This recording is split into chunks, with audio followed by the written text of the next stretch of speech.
En esta clase abordaremos la última de las tres etapas históricas de la civilización romana, que es aquella del imperio. El imperio romano comienza oficialmente en el 27 a.C. y finaliza en el 476 después de Cristo. Habíamos visto que Julio César, todavía en época republicana, manteniendo al menos oficialmente las instituciones de la República, de la antigua República Romana, sin embargo había acaparado todo el poder político, militar y social en su persona. Y se había convertido en un virtual emperador. Tal es así que muchos hablan de Julio César como del primer emperador romano, cuando en realidad no fue formalmente así. En el 44, Julio César muere violentamente, asesinado por sus enemigos. Se instaura entonces un nuevo triunvirato, en este mismo año 44 a.C., conformado por tres personajes que devienen los más poderosos del imperio o del naciente imperio romano en ese momento. El primero de ellos es el joven Octavio, de apenas 19 años, un sobrino lejano de Julio César, que al no tener herederos varones lo había adoptado como hijo suyo y heredero, una práctica usual entre los paterfamilias o jefes de familia romanos. El segundo integrante del triunvirato es Marco Antonio, el principal, el más prestigioso de los generales de Julio César, y Marco Lépido, el último del trío, otro militar, quien muere prematuramente. El imperio entonces va a quedar repartido entre dos. El triunvirato se va a convertir en un binomio donde Octavio y Marco Antonio se reparten el imperio. El oriente permanece bajo la égida de Marco Antonio, quien se instala en Egipto, y Octavio va a permanecer en Italia, en la parte occidental de este Mediterráneo imperio romano. Mediterráneo digo en referencia al mar Mediterráneo, que es prácticamente el centro neurálgico, como ya vimos, del imperio romano. Marco Antonio hereda, podríamos decir, esa parte del imperio, la parte oriental del imperio romano. Egipto no se halla aún oficialmente bajo dominación imperial romana, no es aún una provincia romana. Hay una reina de origen griego, de la dinastía de los Ptolomeos, que Ptolomeo había sido un antiguo general de Alejandro Magno que se había quedado tras la muerte de este con Egipto como un reino propio. En la dinastía de los Ptolomeos, que dura alrededor de 300 años en Egipto, la última de sus monarcas es Cleopatra, la famosa Cleopatra, quien fue sucesivamente amante de Julio César primero y de Marco Antonio después. Con ambos tuvo hijos, un hijo con Julio César y tres hijos con Marco Antonio. Ambas historias de amor y de guerra y de política, la de Julio César y Cleopatra y la de Marco Antonio y Cleopatra, fueron magníficamente relatadas por un historiador griego de época romana, Plutarco, sobre el cual a su vez se inspiró William Shakespeare, se inspiraría mucho después William Shakespeare para componer sus dos tragedias y otras más, pero me refiero sobre todo a las dos tragedias de Shakespeare sobre Marco Antonio y sobre Julio César, que muy probablemente ustedes vean en clase en algún momento. Esto dicho a título informativo en relación a la formación teatral clásica, en este caso de Plutarco y Shakespeare, sobre estos temas y estas historias de vida que estamos viendo ahora.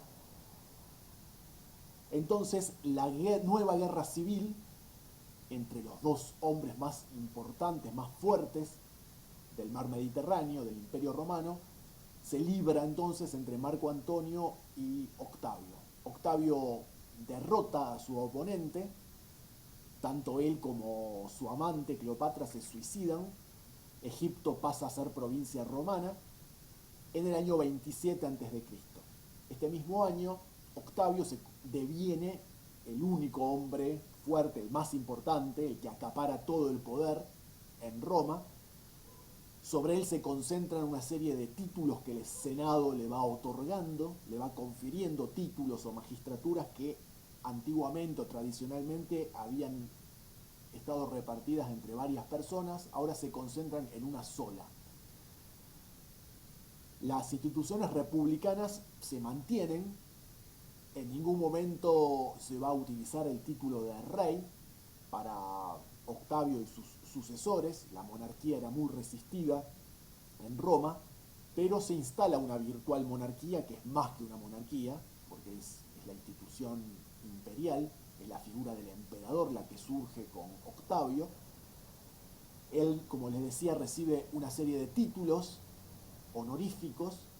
Uno de ellos precisamente es el título de imperator, en latín, traducido en español emperador. Es un título originalmente castrense, un título militar que le otorgan por aclamación sus soldados a sus generales victoriosos. Hay una faz militar entonces que se ve reflejada en el título de imperator o emperador. De esta manera, Octavio y sus sucesores se convierten en imperators o emperadores. Esta palabra va variando su significación, pero originalmente es la idea contiene la idea de significado de una persona que acapara todo el poder militar en Roma. Hay otros títulos que recibe, el más conocido de todos y el más empleado por nosotros es el de Augustus o Augusto, nombre con el que se lo conoce más comúnmente a Octavio. Cuando se habla de Octavio o de Augusto estamos mencionando la misma persona. Augustus en latín significa el ilustre. Va a tener también otro título, el título de César, heredado de su padre adoptivo. Ambos títulos, Augustus y César, van a ser heredados por los emperadores subsiguientes. También está el título de princeps o príncipe en español, que significa originalmente en latín el primero entre todos los romanos. Hay otras instituciones que se van a mantener, instituciones republicanas, tales como la del Senado o los cónsules, los cuestores. Todo lo que nosotros hemos visto en la clase anterior se va a mantener, va a haber elecciones, va a haber designaciones, en algunos casos por parte del emperador, en otros casos por parte de los ciudadanos, por elecciones, por el Senado también. Toda esta ficción del entramado institucional tradicional republicano se va a mantener, pero toda la autoridad, todo el poder, o casi todo, va a concentrarse a partir de Augusto en todos los emperadores romanos.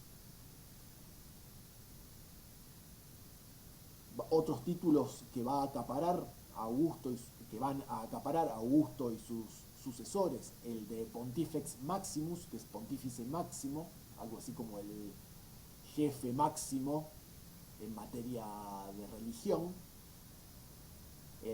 Los cargos de cónsul muchas veces se los van a otorgar, de tribuno, de censor, de manera definitiva o de manera periódica. Con Augusto u Octavio, que es la misma persona, repito, se inicia la primera de las dinastías imperiales. Es la primera de las familias imperiales que tienen varios emperadores, la llamada dinastía de Julio Claudia, que surge de la fusión de dos familias, la familia de Julio César con la familia de los Claudia. Van a reinar del 27, a partir de Augusto, Octavio, antes de Cristo, al 68 después de Cristo.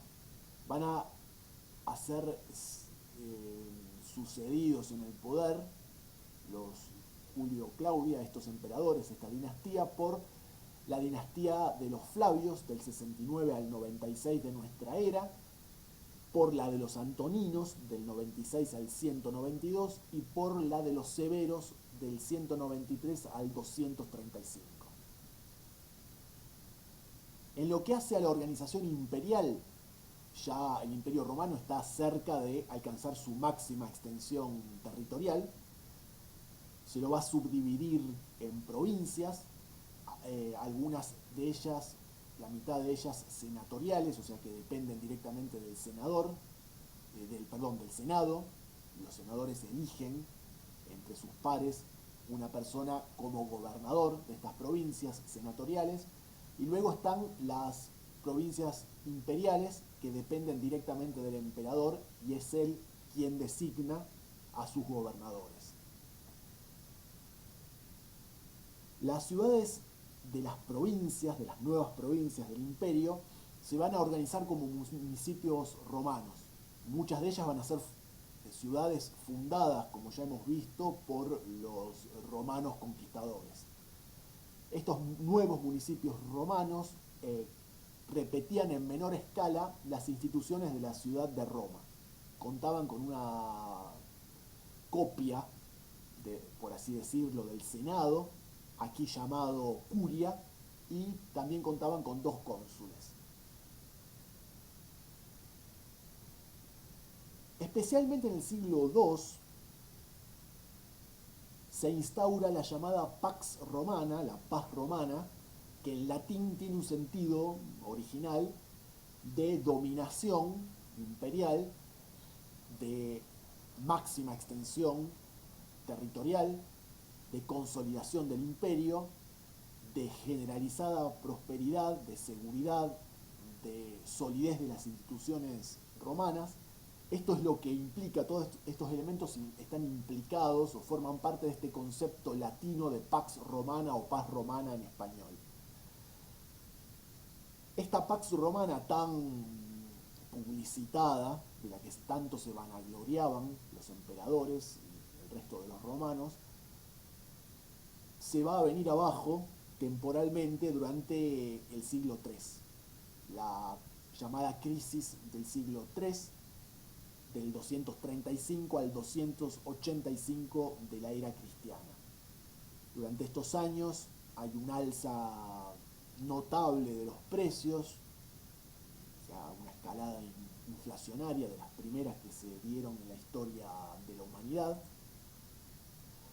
Va a haber un empobrecimiento considerable, el Estado recauda menos, se va a producir una paralela inestabilidad política, en virtud de la cual ningún emperador duraba demasiado en el cargo, por lo general era destituido o asesinado violentamente, se producían con demasiada frecuencia rebeliones de los ejércitos, las legiones imperiales en las provincias. Recordemos que cada legión, lo que llamamos legión en esta época, es un ejército romano. El imperio en su época de mayor esplendor contaba con varias legiones, con varios ejércitos distribuidos a lo largo de sus provincias. Originalmente, cuando Roma no era más que una ciudad, una pequeña ciudad-estado, contaba con un solo ejército, esto es, con una sola legión, de aproximadamente unos 6.000 hombres, la mayoría soldados de infantería y una minoría de caballeros, y a veces tropas auxiliares. Estos 6.000, 7.000 hombres que componían los ejércitos o legiones romanas se van a multiplicar con la expansión del imperio. Y muchas veces los gobernadores de las provincias se van a alzar con sus respectivas legiones que ellos controlaban, encabezaban directamente, y van a intentar y muchas veces alcanzar el cargo de emperador por vía militar. Una vez superada esta crisis, en torno al año 285, el imperio se va a recuperar contra todos los pronósticos y durará todavía 2 siglos más, hasta su definitivo desmembramiento en el 476. En el 285 entonces Diocleciano se convierte en nuevo emperador, se inicia con él la segunda etapa del imperio. El imperio a su vez está subdividido en alto y bajo imperio. El bajo imperio o dominado también es la parte o el tramo final del imperio romano del 285 al 476, cuando es asesinado el último de los emperadores romanos.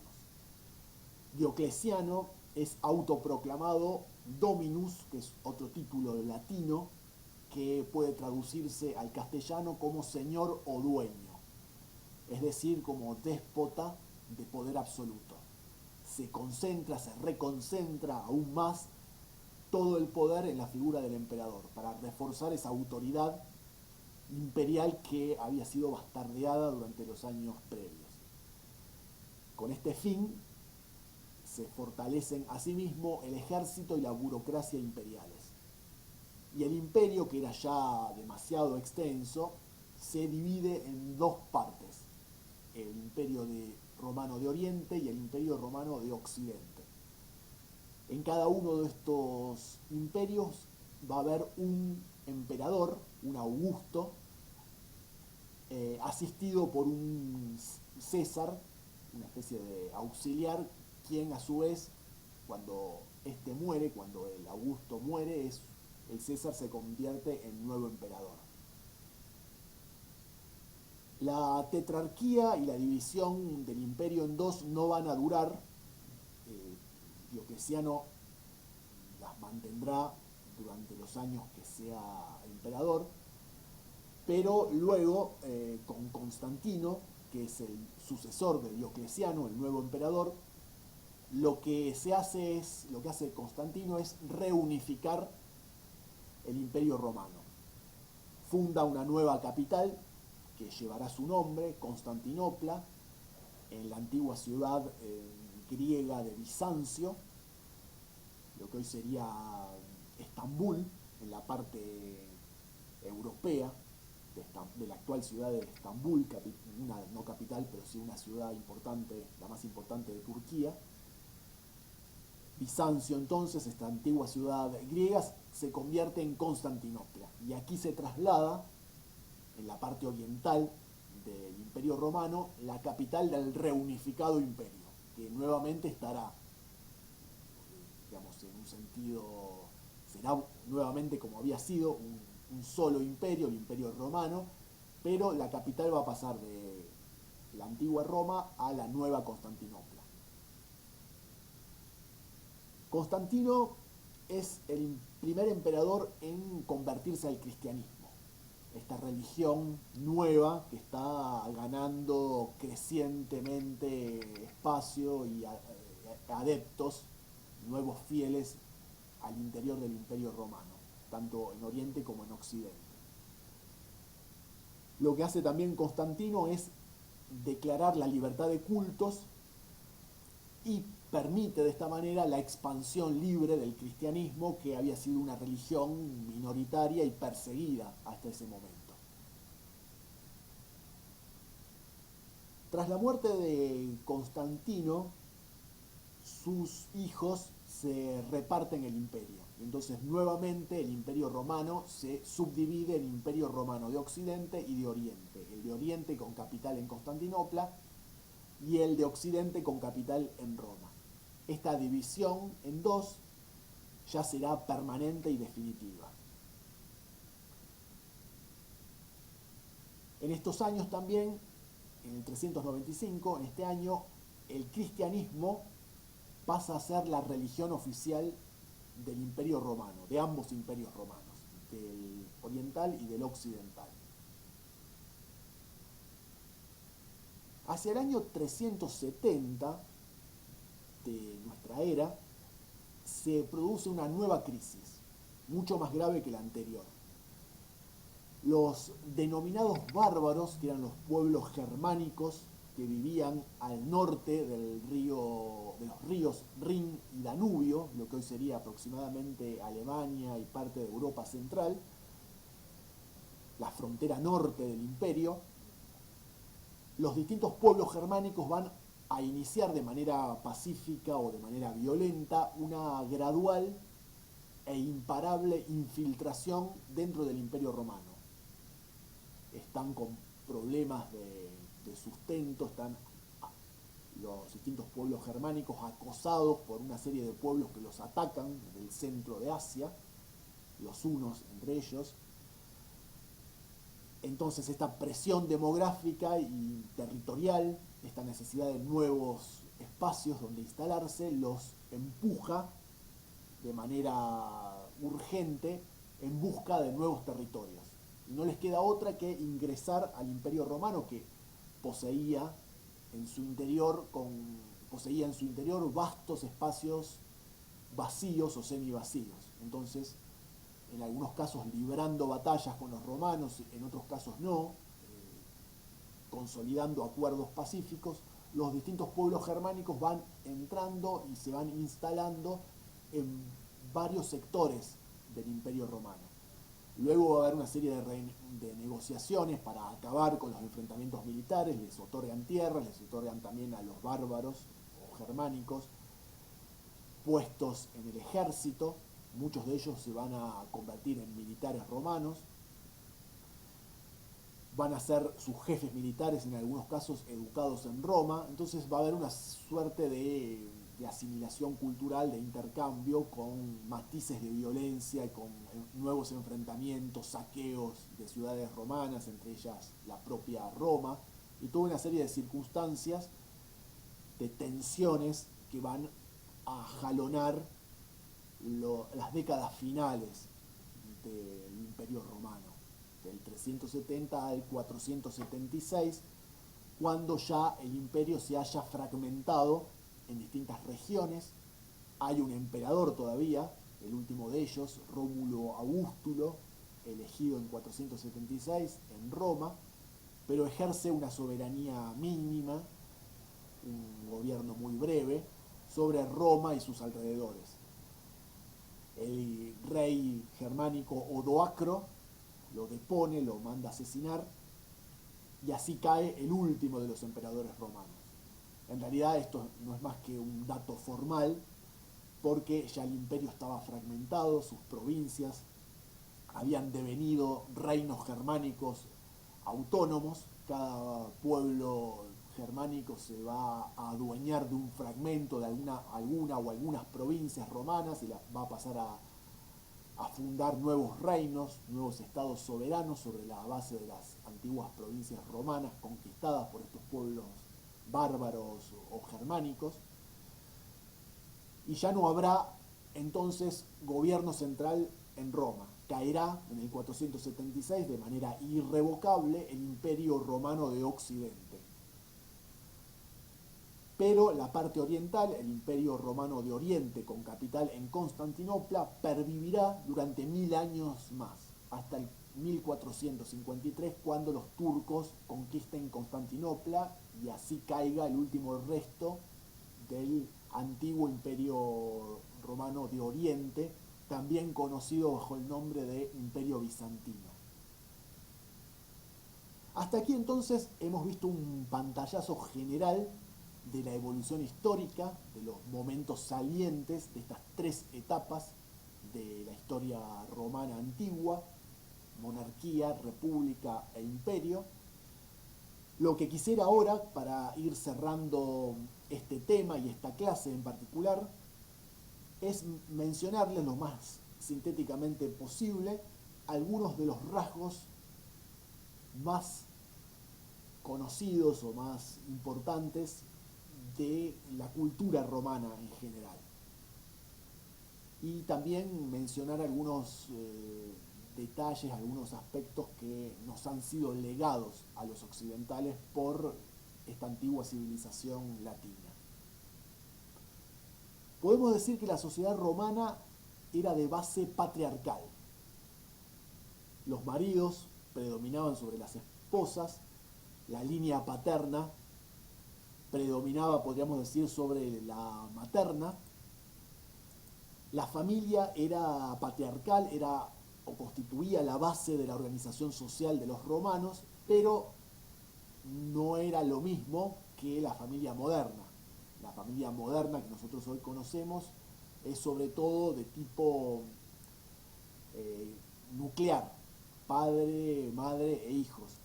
En esta época la familia patriarcal romana, con su pater familias, que es el jefe de la familia, la principal autoridad familiar, dueña esta persona de la propiedad familiar, de los ingresos materiales y a su vez ejercía el pater familias una autoridad absoluta sobre los miembros de su familia, pero esta se componía no solo, la familia romana, del padre, la madre y los hijos, lo que hoy llamaríamos la familia moderna o nuclear, sino de la familia en un sentido más extenso. Dentro de la familia romana había otros miembros que no pertenecían directamente a la familia, que no guardaban ningún tipo de relación consanguínea con el pater familias. Tal es el caso de los esclavos y tal es el caso de los llamados clientes. Los clientes eran ciudadanos libres que pactaban el apoyo y la lealtad con el pater familias de una familia poderosa, rica, a cambio de protección y de ayuda material. Todos los días los clientes iban a rendirle pleitesía, a saludar al pater familias, hay toda una cuestión ritual, ceremonial al respecto, ayudas materiales y protección, prestigio social, la posibilidad de contactos para conseguir trabajo, para recibir todo tipo de beneficios. Todo esto estaba garantizado por la figura del pater familias, el jefe de la familia patriarcal, de las grandes familias romanas, de las más poderosas, estamos hablando de las clases altas. Los clientes entonces le prestaban apoyo al pater familias, en caso, por ejemplo, que se quisiese presentar como candidato a alguna magistratura, lo votaban, salían a pelear por él, llegado el caso, constituían bandas armadas, los clientes, pero recibían también a cambio la protección, cierta seguridad o cierto apoyo material y todo esto de lo que venimos hablando. Los esclavos, a su vez, eran considerados mercancías que podían ser compradas y vendidas en el mercado. Eran personas, pero se los consideraba al nivel de objetos. La sociedad romana es una sociedad como la griega, como había sido la sociedad griega, sobre todo ateniense, una sociedad esclavista, donde los esclavos constituyen una parte muy significativa de la mano de obra.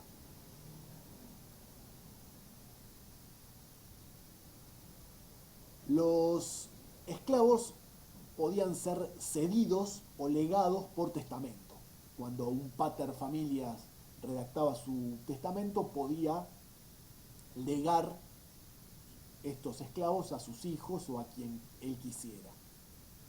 La condición de los esclavos era hereditaria, los hijos de los esclavos eran esclavos a su vez, podían ser también manumitidos, esto es, liberados por el dueño, por el pater familias, el propio testamento. También podía, en vida del pater familias, podía concederles la libertad a sus esclavos en virtud de servicios prestados por los mismos, o también el propio esclavo podía comprar su libertad, luego de muchos años de trabajar y de ahorrar el dinero suficiente. Generalmente, bueno, obviamente trabajando para su empleador, que era su dueño, el propio pater familias. Muchas veces ejerciendo cargos importantes de carácter económico, podía ser incluso el contador de la familia, podía ser una suerte de gerente de las empresas familiares. El esclavo muchas veces era un esclavo de lujo que ganaba mucho dinero, en primer lugar para su dueño, pero también una parte de estas ganancias se las podía reservar a sí mismo y luego comprar su libertad. Su huida era prácticamente imposible, entonces las chances de liberarse eran por herencia, por obra y gracia de un testamento, de un legado del pater familia tras su muerte, o en vida del pater familia, como les decía, por una suerte de favor especial, o comprando su propia libertad, como también les señalé. Las mujeres tenían muy escasas posibilidades, o sea, no votaban, no eran ciudadanas de pleno derecho, estaban bajo la autoridad absoluta de su padre primero y de su marido después. Inicialmente en la Roma republicana no iban ni siquiera a la escuela, no recibían ningún tipo de educación. Esto cambió en épocas imperiales. Era muy usual, casi generalizado, que las niñas concurrieran a la escuela primaria, la escuela elemental, hasta los 12 años, junto a los varones, y que incluso prosiguieran parte de los estudios que hoy llamaríamos secundarios, la escuela de gramática en época romana, de los 12 a los 14 años, mientras que los varones podían proseguir estos estudios hasta los 17. Por lo general las mujeres se casaban a los 14 años, entre los 12, los 14, 15 años, dejaban la escuela.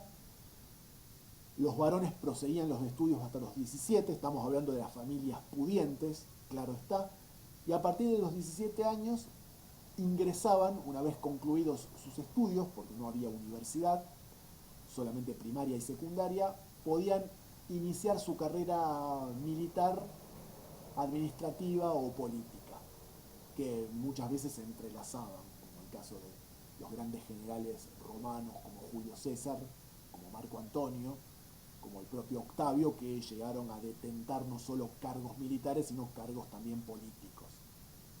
Pero la milicia o la política eran las dos opciones laborales de los varones pertenecientes, a partir de los 17 años, pertenecientes a las familias más ricas de la sociedad romana. Les quería mencionar también, que casi lo olvido, entre otras actividades de los esclavos, aparte de las tareas domésticas, serviles y otras de esclavos de lujo, tal como les mencionara y explicara, el cargo de contador o de empresario, bajo la dirección del amo, dirigiendo sus asuntos, sus empresas. También podían desempeñarse los esclavos como artesanos, como gladiadores, como docentes. Era muy habitual que fuesen preceptores de los hijos de su amo, de los hijos del pater familias.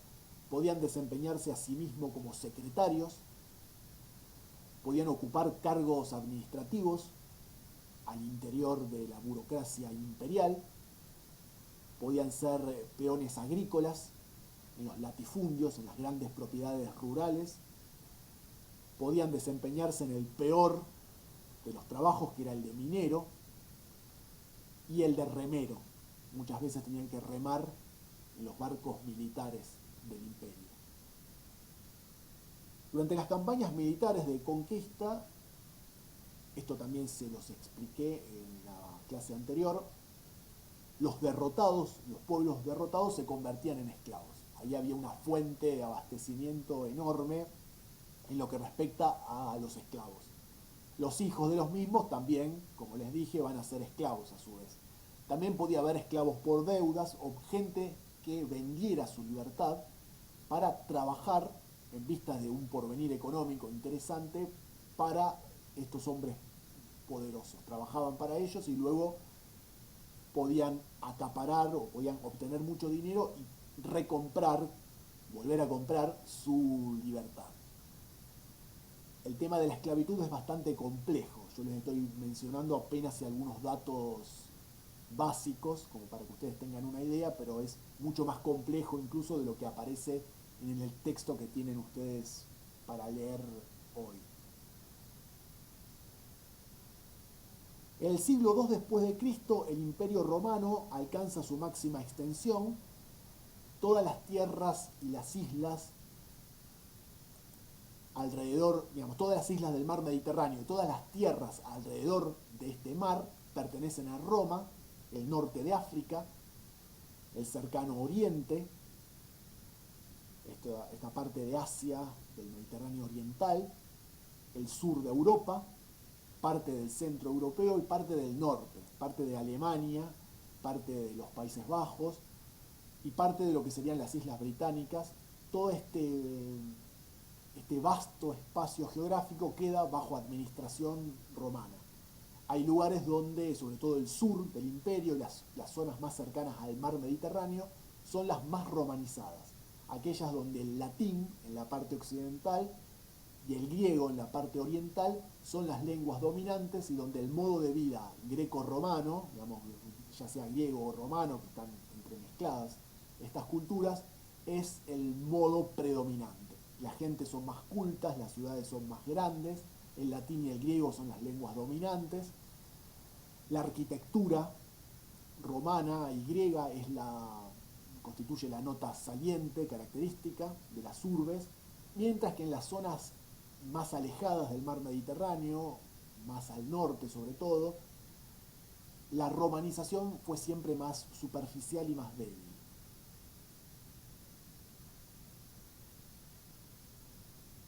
Roma lo que hace, entre otras cosas, es conquistar grandes extensiones de tierra y convertirlas en latifundios, en grandes propiedades rurales, utilizadas estas para el cultivo, para la ganadería, para pasturas, para aprovechamiento de bosques, de su madera, aprovechamiento de su madera, minas y zonas costeras pesqueras. La minería justamente está bajo control estatal porque aquí hay la posibilidad de acceder a metales preciosos, a oro, plata, también al cobre, a estaño, al plomo y hay una serie de materiales importantes para acuñar moneda y para construir todo tipo de objetos y herramientas, etc. Armas y esas cosas. La gran propiedad o latifundio romano es prácticamente una unidad autosuficiente, no solo de cultivo y de una propiedad ganadera, sino también posee hornos, molinos, almacenes, bodegas, talleres para fabricar y reparar herramientas. Hay producción de recipientes de cerámica, de tejas, de ladrillos, de tejidos de lino y algodón, una producción artesanal, textil, producción de muebles. Todo esto en el campo romano, en los latifundios, las grandes extensiones bajo dominio de una sola familia. Y están las llamadas villas. Las villas romanas no tienen el carácter de ciudad. La palabra villa luego se convertirá en sinónimo de centro urbano. Pero en la época romana las villas son estos asentamientos rurales, estos latifundios que tienen una residencia central donde vive el dueño de la tierra, que usualmente reparte su tiempo entre la ciudad y el campo, tiene propiedades, el pater familias en Roma o en las principales ciudades romanas, y también tiene propiedades rurales, los latifundios con sus respectivas villas, estas residencias que son virtuales palacios, residencias fastuosas en la campiña italiana, pero también hay residencias menores, casas para los esclavos, para los arrendatarios. No solo hay trabajadores esclavos, sino que hay también trabajadores libres, arrendatarios en algunos casos, peones, asalariados en otros, y hay una serie de talleres y almacenes para producir todos estos objetos en el campo. Entonces es una unidad autosuficiente de producción rural, agrícola, ganadera y artesanal. Las innovaciones técnicas de los romanos son notables. El comercio monetario, las herramientas, las técnicas agrícolas, tales como el arado, el sistema de regadío con canales y acueductos, la rotación de cultivos, el abono, la selección de semillas, el trasplante y aclimatación de vegetales. Todas estas técnicas agrícolas, artesanales, arquitectónicas, van a ser parte del legado técnico y cultural formidable de la civilización romana.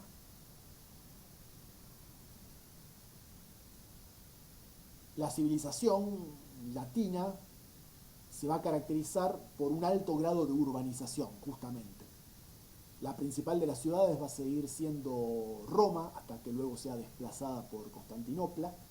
Roma, como ya les comentara en la clase pasada, llegó a tener aproximadamente 1 millón de habitantes. Las residencias de las familias pudientes y de las familias del pueblo se entremezclaban, no había barrios homogéneos desde el punto de vista socioeconómico, había una gran distancia entre ricos y pobres, una minoría de gente pudiente y una inmensa mayoría proletaria, muchas veces detentando la ciudadanía romana y gozando de una libertad que se tornaba con frecuencia peligrosa para las propias autoridades. Un espacio público fundamental de Roma es el llamado foro, que en épocas antiguas era uno solo. El foro estaba ubicado al pie del Monte Palatino, un espacio de 100 por 60 metros, atravesado por la Vía Sacra y flanqueado a su vez por templos. Es un centro religioso, pero también un centro político, donde está el Senado, por ejemplo, donde están los tribunales, donde se desarrollan los comicios, donde hay manifestaciones populares, enfrentamientos entre bandos políticos armados, procesiones religiosas, desfiles de generales victoriosos, exhibiendo su botín en objetos y en personas, arrebatados al enemigo. Forma parte de todo este ceremonial público de los festejos y del juego político. Andando el tiempo, cuando Roma crezca exponencialmente, no habrá un solo foro, sino hasta 15 de ellos. Los distintos foros romanos serán no solo plazas públicas y lugares donde se concentran las instituciones políticas y religiosas, sino también habrá locales comerciales y serán centros de sociabilidad, podríamos decir. Los romanos se caracterizaron por ser excelentes constructores, utilizaban el cemento y el hormigón, dos materiales que luego serían olvidados durante la Edad Media y recuperados mucho después. Los edificios tenían en algunos casos una utilidad práctica, el caso de los acueductos, una utilidad militar, las fortificaciones, las murallas que rodeaban a las ciudades, los fuertes, tenemos las vías romanas, que constituyen una red de caminos con una utilidad civil, militar y comercial. Los principales centros urbanos del imperio están conectados por estas vías, estos caminos empedrados, muchos de los cuales se conservan. Hay también una red de rutas comerciales marítimas que atraviesan sobre todo por las costas del mar Mediterráneo y conectan los distintos puertos del imperio. También están los acueductos como grandes exponentes, notables exponentes de la arquitectura romana, el sistema de cloacas y de alcantarillado. Están las grandes residencias de las familias ricas, algunas de las cuales han pervivido en la ciudad de Pompeya, por ejemplo, y Herculano, en Italia. El tema de la ornamentación, los pisos de mosaicos son notables, los frescos. Están los edificios también monumentales conmemorativos, como las columnas, los arcos de triunfo, construidos para celebrar una victoria sobre pueblos conquistados o para recordar hazañas, momentos notables de la historia imperial. Tenemos también los circos, los anfiteatros y los teatros, como grandes edificios monumentales de carácter recreativo. Otro propósito de estos edificios públicos, de carácter usualmente monumental, era demostrar el poder del Estado. En lo que hace a la religión romana, esta era politeísta, animista, naturalista en sus inicios, con ceremonias que se celebraban al aire libre, con sacrificios de animales que luego se comían. No había templos, estos comenzaron a construirse en épocas posteriores. No había sacerdotes, sí comenzó a haberlos ya organizados de manera oficial, con títulos incluso otorgados por el gobierno, el caso del pontífice máximo, que era el propio emperador, los templos con sus presupuestos asignados, sus dioses determinados, se los dedicaba o se los consagraba al culto de determinados dioses o diosas, había un plantel de sacerdotes, un presupuesto, un edificio, una gran cantidad de dioses, una libertad de cultos en realidad. Los romanos no estaban en contra de las religiones y de los dioses de los pueblos a los que conquistaban, les permitían mantener sus cultos específicos e incluso incorporaban nuevos dioses. Esto era algo usual en las prácticas religiosas romanas. También había cultos domésticos, había divinidades menores que eran adoradas en las propias residencias, y aquí el pater familia hacía de sacerdote, una especie de sacerdote doméstico, oficiaba una serie de ritos. También está una nueva religión que ya hemos mencionado, el cristianismo, el cual surge con el nacimiento de Jesús, a partir del cual comienza a fecharse la llamada a los años de la era cristiana. Jesús nace en Palestina, lo que hoy sería el Estado de Israel y el Estado de Palestina, durante el emperador, digamos, el imperio, durante el reinado del emperador Tiberio. Se expande luego por el Mediterráneo tras la muerte de Jesús en el 33 después de Cristo, siguiendo las rutas terrestres y marítimas. El cristianismo se va a oficiar sobre todo en dos lenguas, en griego y en latín. No por nada el Evangelio, que es la segunda parte de la Biblia en la cual se narran los sucesos de la vida de Jesús y de sus apóstoles, no por nada el Nuevo Testamento está redactado en griego. El griego es la lengua culta del Mediterráneo oriental, dentro del cual está Palestina. Jesús de Nazaret, como impulsor de esta nueva religión, propicia una serie de elementos religiosos que son absolutamente novedosos para la época, o parcialmente novedosos. El caso del monoteísmo, el cristianismo en realidad es un desprendimiento del judaísmo, que ya profesaba el monoteísmo, pero es una variante particular, que además de profesar o de sostener la existencia de un único Dios, está a favor de la fraternidad, de la igualdad de los seres humanos frente a Dios, independientemente de su condición económica, está en contra de la violencia y sostiene la promesa de una resurrección y de una vida eterna después de la muerte para las personas justas.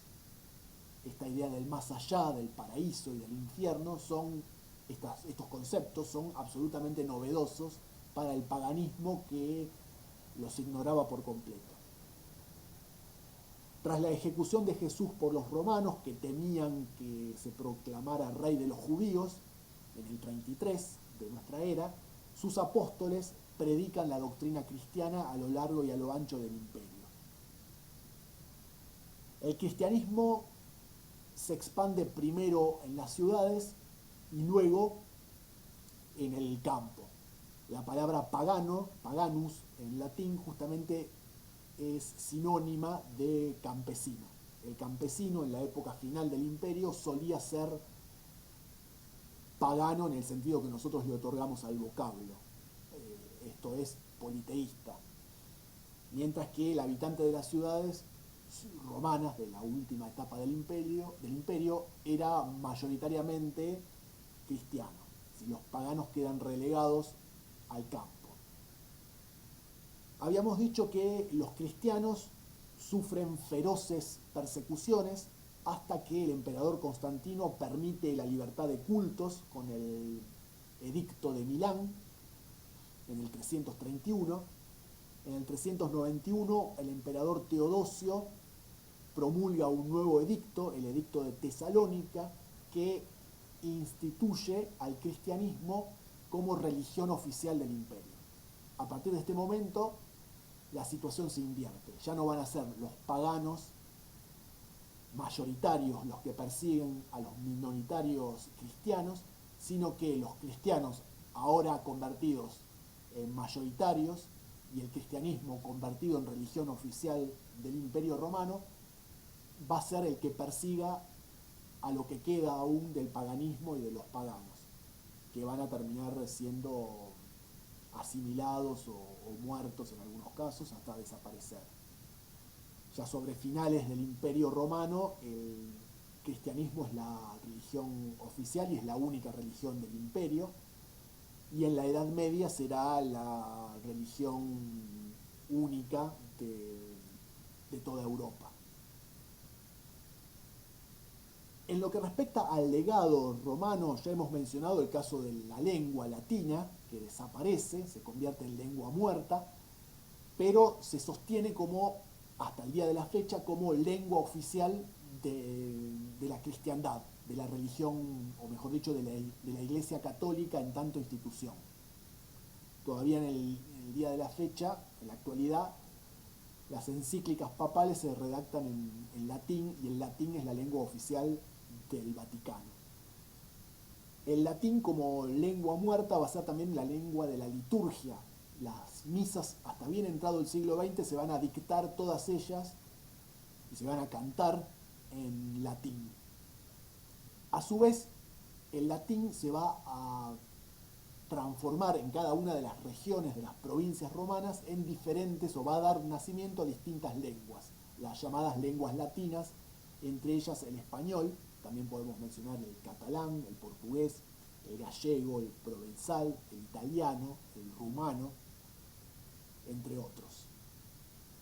El derecho romano, habíamos dicho también que los romanos eran muy destacados en materia jurídica, las leyes, los principios jurídicos van a ser heredados o van a servir de inspiradores a la legislación o a los sistemas jurídicos de buena parte de Occidente. Asimismo, las antiguas instituciones de la República Romana van a inspirar a muchos políticos occidentales del siglo XV de nuestra era en adelante.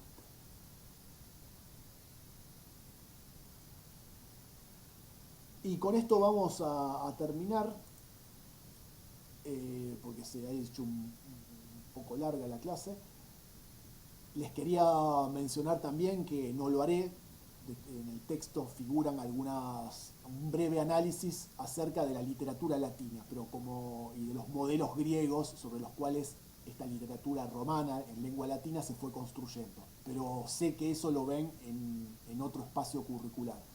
Así que estas dos clases, la idea era que pudiéramos hablar así en un sentido muy general, muy amplio, lo más sintético posible, pudiésemos dar cuenta de esta gran civilización que fue la civilización romana latina y su legado en Occidente, más que nada.